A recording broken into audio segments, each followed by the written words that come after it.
just acting a fool on this episode. But anyway, hey guys, it's your girl Victoria back to you with another review for Love and Hip Hop Atlanta, Season 11, Episode 15, Bahamian Rhapsody, Season Finale. Thank you, Lord Jesus. So, you know how they do little montages and whatnot. Starting off with Erica, she's calling her manager. I guess she's finding out she's going to be an actress yet again, maybe for another gig. Okay, and then we get to back to the Bahamas where everybody's waking up, making breakfast. We have another snippet of Rennie and Sierra looking at little creatures in the water. Okay, cool. So, per Rashida's words, the drama crew is going to go feed the pigs, and they taking separate boats to go to the destination to feed the pigs, while the peaceful crew is going jet skiing. Make do what you want with that information. You already know who's who. So then we start off with, actually, before Bambi even gets on the boat, I guess she gets a call back from Erica. Bambi confronts Erica about the comments that was done said with the little altercation between Erica and Spice. And Erica tries to say, you know, she don't remember what done happened. She don't remember what she done said. She blacked out. But she knows she did say some hurtful things, and you know, she's disappointed in herself, and, you know, admits that she has an ugly temper, and apologizes to, I guess, Bambi and Sierra. So Bambi says she accepts the apology, hangs up, and Amy says she's not believing her excuse. I'm not believing her excuse. I'm sure a lot of us are not believing her excuse. But whatever, that's her excuse. That's what she's going to say. At the end of the day, it's all BS. And we're going to move on. Okay, so back in Washington, D.C., Erica talks with her friend yet again with the two kids, and she's talking about her filming. She's happy for the opportunity, but then we go to talking about Safari and Spice, because what else is she going to talk about? And once again, expresses that she's disappointed in herself, still claiming she don't remember what she done said during the altercation. And in the confessional, they show Erica exactly what she done said. So she apologizes, takes full responsibility. Okay, thank you, Erica. Do we believe it? No, not really. We know you did it because you had to. And later on, we see you try to express that you're not racist. And okay, whatever. What was said was said. A lot of people brought up, this is not the first time you done said it. I don't, you know, after the first couple seasons of Love and Hip Hop New York, I did not watch the rest of the season. So supposedly you done said stuff to another female, like the same exact thing. So, I mean, do I think you're necessarily a racist? I don't know. I honestly don't know, because I don't know you, Erica.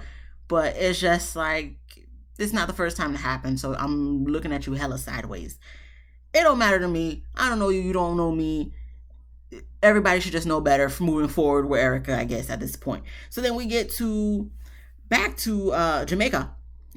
And, you know, the drama crew goes to feed the pigs. Jessica, she's upset because, you know, they're starving the pigs. I don't think they're starving the pigs. I think they're feeding the pigs. But, you know, if pigs are like dogs, as Shekinah says, because she views them as dogs or whatnot.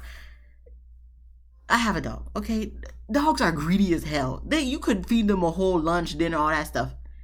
If you have food, they're still going to come to you and sit down and want to eat something, especially if it smells good and whatnot. Like, they are just greedy. So pigs, they probably, you know, stuck in a kennel or whatever all day. So when they finally get freedom, of course they want to run around, have fun, and then, oh, you got snacks too? Hell yeah, I want to get some snacks. So, you know, Jessica has some thing in her mind already made up of what they doing to pigs over there. I don't know, because you know, we don't see a behind the scenes of what they do, but I just personally feel like I'm sure they're feeding it, because your little snacky snacks is not gonna be sufficient enough for a pig for a days of food. Okay, so calm down. But anyway, you know, she's just trying to make fetch happen at this point. So the peaceful crew, they still jet skiing. Chaotic takes Karlie on the jet ski with him. She survives. And then we have back at the pig session with the drama crew, Sierra pulls Bambi and Spice together to talk, and Bambi says that Spice owes her an apology. Spice wasn't trying to hear none of that, so she tries to walk away.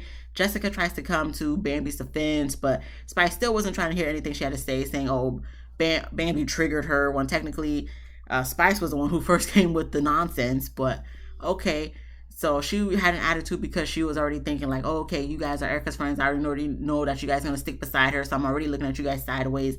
So that's why she made the comment that y'all fake, that they were fake. So then I guess that triggered Bambi. Bambi said, who you talking to? So that triggered Spice. But it's like, Spice, you kind of was already triggered because of the pre-assumption you had in your mind, in your brain. But, oh, okay. So, like I said, she tries to explain the same thing to Jessica, still not trying to hear nothing, and walks away. So Jessica says, Spice is complicated. I mean, I guess. I feel like everybody's going through their own thing. Spice, especially, is her emotions are all over the place. I don't know exactly what she got going on because I feel like it's probably more things than she's telling us. But does that give her any justification or right to be acting the way she's acting? No, because we all got our own issues that we go through. You think I want to go spaz out on somebody at work? No, absolutely not. Homeboy outside, it may be a whole nother sorry for him. But other people that I know, I ain't gonna be doing all that. Anyway, so we then move back on to the jet skiing crew. And like I said, Karlie survives. And then that's when Andy and Rashida pull Karlie to the side to talk to her about Spice and everything that's going on. And probably talking to her to, reconcile their friendship. Karlie don't know if she's gonna try to do all that. She, on one hand, she wants to rekindle their friendship, but at the same time, it's like too much things going on. And what the way it seems like this whole trip is going, Karlie don't know if she want to do all that. And I'm glad she didn't, but we'll get to that shortly. So we get to the last dinner, the last night before everybody goes back to the States. I guess they're having a Jonkanu band festival thing out there. So everybody's dancing, having a good time. Chaotic and Amy is dancing. Chaotic picks Amy up, just like the way he picked up homegirl Erica back at home. And, Amy trying to act like she not feeling it. She trying to say, oh, of course, I knew he was going to do that. Like she don't care. Knowing deep down inside, in her heart, maybe deeper down, low, to her nether regions, she like, ooh, this is what I've been waiting for. And who knows, maybe they've been effing this whole time. We didn't even know. Maybe they was effing just on this trip. But I'm just like, she trying to act like she don't care. But, girl, if you, okay. So, anywho, after all that, we get to the dinner part, and Sierra stands up to apologize to Scrappy for the little riffraff they had earlier in the season. Scrappy also apologizes, and they hunk it out, and Bambi really appreciated that. And I noticed that Bambi and Scrappy was sitting next to each other, so I'm like, are we cordial enough that we could sit next to each other? Did y'all do anything the night before when Scrappy apologized? Because like I told you last week, I feel like that was his main intention, was just to get some punai, because he did mention that same episode earlier in the episode of last week, saying, he ain't had no punai and all that stuff. So I feel like it was sexually, what's the word? I never know the words I'm trying to say. But I felt like it was sexually persuaded for him to do that apology versus him genuinely wanting to take responsibility. So, I mean, they know. We don't know, but they know. So, other than that, we get Spice apologizing to Bambi through the persuasion of Sierra, because she made a mention, like, Spice, is there anything you want to say or apologize to anybody? So, I guess they hug it out. Spice hugs Sierra and Bambi. And Bambi lets us know that even though she accepts Spice's apology, she's still gonna love her at a distance. You know what, Bambi? If that's what you want to do, that's fine. You could tell every time we get to a season, any show that I watch, especially Love and Hip Hop, by the season finale, I don't care. Okay, I'm at the point where it's like, okay, y'all do all this kumbaya just to have drama the next season and not be cool over something that doesn't happen. So, okay, you keeping her at a distance, fine, whatever. Okay, that's what you want to do, Bambi, go ahead. So, after they hug it out and all that stuff, everybody parties. So, Spice talks with Rashida. Rashida brings up Karlie. So Spice was like, oh no, we're not about to do this. It goes to commercial for dramatic effect, comes back from commercial for dramatic effect, and Spice is still going on saying that, Karlie just be doing the most. And I guess supposedly she rented out her house. She didn't move into the house that was next to Spice, but she rented out the house to somebody. And I guess there was a lot of men smoking and stuff around the house. And, her having her kids sometimes at the house by themselves, she doesn't feel comfortable with that. Now, on one hand, I want to pause before I continue with what happened in this scene. On one hand, I can understand completely how Spice feels. Like, if you have kids and you leave them home alone, but, now there's other people that's next door that may look questionable, sketchy, and all that stuff. I get you I don't know if I want my kids around that. However, if they didn't do nothing, I mean, they may look sketchy and all that stuff, but at the same time, if they rent into the house, that's where they live. It's one of those things where it's it feels like you can't really do much about it. I mean, at least you already have the camera, so you already know if something was going to pop off, you got that footage. But it's one of those things, it's they didn't do anything. So it's like you just kind of have to leave it alone. I guess get more precaution, more security guards around your house. But they live there or they're renting the place, so it's one of those things. It's like, what is this, fear thy neighbor show? It. You know, So I mean, if she ran into them, I would hope that Karlie knows them and can vouch for them. But then again, Karlie is Karlie, so who knows? But I guess Yandy pulls Karlie to talk to Spice, and then Rashidi comes and tells them it's not the right time because of the whole situation with whoever renting the house. So Spice tells Shekinah that she wants to cuss Karlie out and buzz her up beside the head because of that whole thing with the house. So I guess that really gets Spice triggered, and Shekinah tells her not to. And Spice, like I said, Spice has just been in the mood this whole season, and like I said, I don't know what's going on with her. I honestly feel like there's underlining things that she got going on that she not letting us know, but she's just on one this season, and I was trying to vouch for her in the beginning of the season, but by at this point, I'm just like, Spice, we doing a little too much.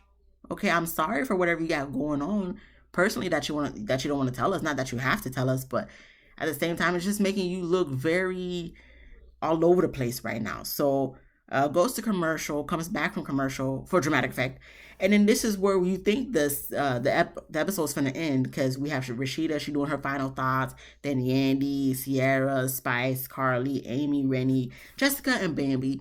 No guys do their final thoughts, but it don't even matter. I'm thinking, okay, this is where we're gonna end it. I'm like, okay, we're ending a few minutes early, but okay, cool. Why would I think that? I should be a viewer veteran at this point and know that there's always something about to happen. And it did. So the cameras go black. Okay, you just hear all this commotion going on. Well, the commotion is Spice. Karlie, you can't really hear her, but pretty much you just hear Karlie saying, "Oh, she attacked me." Spice is going off. And then, obviously security's involved. So by the time the cameras turn on, obviously security done pulled them away. Spice is going off on Karlie. And, in the confessional, Spice is saying Karlie betrayed her. So the producers are like, okay, how did she betray you? Spice says she don't want to say how and say, she's just going to let Karlie play the victim. So I'm just kind of like, okay, something else must have happened because I'm not going to believe it's just a house situation at this point. Did Karlie sleep with Justin or something? Like, are you even still with Justin? Something else happened. Like I said, for the 15 billionth time in these last 12 minutes, there's something else going on that we don't know about with Spice and I guess Karlie and whatnot, and just Spice in general. So I guess she must have done something per Spice's words, and that really got her heated. So I guess maybe the house thing was just the icing on the cake. So I guess Spice reacted, and did she react in the right way? No, no, no. She did a little too much once again, and it's just like, girl, you need therapy at this point with all the stuff you've been through, especially with your health scare and all that stuff. You at this point need full blown therapy. All of us need full blown therapy, but with this episode, girl, I'm praying for you, but this needs professional help, and that's no shade. It's really like you might want to talk to somebody, you know. So she's still going off. Spice is still going off. Jessica goes to hug Karlie and, be behind her, I guess, to show a stance that she has Karlie's back. Karlie's like silently crying. And you know what? I appreciate that because, Karlie's very dramatic and she be boohoo crying. So the fact that she was silently crying, I'm like, okay, I'll let Karlie have that. I mean, if as sensitive as I am, if Spice was going off on me like that, I'd be crying too. No lie. So I understand why Karlie's crying. But it was nice of Jessica to take a stance behind Karlie. Would I have took a stance behind Karlie? Probably not, because because I know how Karlie is from these past 11 seasons. So I know she probably did something. So, I want to stand behind her, but I'm not going to be standing next to Spice either. I'll just be looking back and forth like, dang, what the hell y'all done happen? What did you do, Karlie, to make Spice go off like this? So Rashida and Kirk try to talk to Spice to calm her down. He tries to let her know, like, you can't be letting these people bring you down when you're on your way up. And I guess they hold hands and pray. And then that's when we have this little confessional thing where everyone talks about the whole Erica and Spice confrontation. Who allowed this? Because I'm like, at this point, I'm so Tired of the Erica and Spice confrontation talk. Y'all could have kept this. It would have been more appropriate at the episode. I guess they waited till it aired and try to make it seem like it was live. Y'all could have kept this. Y'all could have waited. Y'all could have posted this on the actual episode so it could be more fresh and stuff like that. But they decided to post it at the season finale. Yandy had a conversation with Erica. Erica was still on the defense. Are we really surprised? We shouldn't be. And that's where it ends. That's where the season ends. Are they going to have a reunion? I don't know. They didn't mention it. So I guess we'll see next week. But actually, I don't think so, because usually in the season finale, that's when they'll show, the reunion one, part 1 or whatever. So they didn't show that. So I guess we'll see, but I doubt it. If they don't, that's fine too. I'm cool. I'm cool off this show at this point. I mean, if they come out with a season 12, am I going to watch? Of course. This is me we're talking about. You know me, okay? You know my motto at this point is, as much crap as I talk, I'm still going to go back and watch it again and talk more crap. So, are we surprised? No. But, at this point, season finales are always bland to me, because it's like y'all just trying to wrap things up. That's why everybody trying to apologize and be friends, even though they're going to have more beef the next season. So, whatever. But, this season was at least better than last season. Last season was annoying as hell. So, good job, guys. Season 11 of Love and Hip Hop Atlanta was better than season 10, Love and Hip Hop Atlanta. So if you like this video, please give me a thumbs up. I know I didn't give that much jokey jokes, but if you did laugh at any point during this review, please subscribe. If you didn't laugh, that's fine. There's other shows I review, that I was funny in, yesterday, Love and Hip Hop Miami. So go watch that. Hopefully it was funny, so then you could subscribe, if you laughed, of course. Because I don't want you subscribing. Actually, I always want you subscribing. But I appreciate when you subscribe because you want to subscribe. So I feel like if you laughing, then we cool kumbayaing, you know what I'm saying? So then you could subscribe. But if you just subscribe, that's fine too. That's all good. But comment down below what you thought about this episode, this season. Beezy Bees Lemon Squeezy. And I'll see you guys in the next one. Peace.